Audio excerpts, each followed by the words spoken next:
আমার বাসার বারান্দায় ছোট্ট একটি টবে স্নেক প্ল্যান্ট লাগিয়েছিলাম।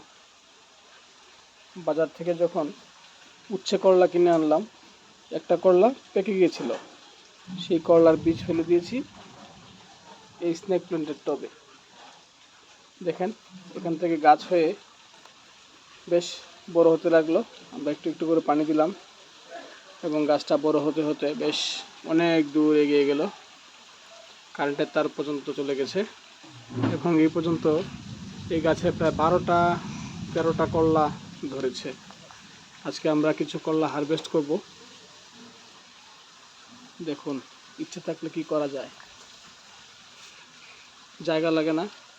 জায়গা ছাড়াই কিন্তু আজকে আমাদের বাসার সবারই এক বেলার করলাবাজি হয়ে যাবে,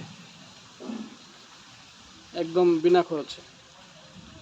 কোনো খরচ নেই, শুধু একটু একটু পানি দিলাম মাঝে মধ্যে। এই যে দেখেন, করলা ধরে আছে।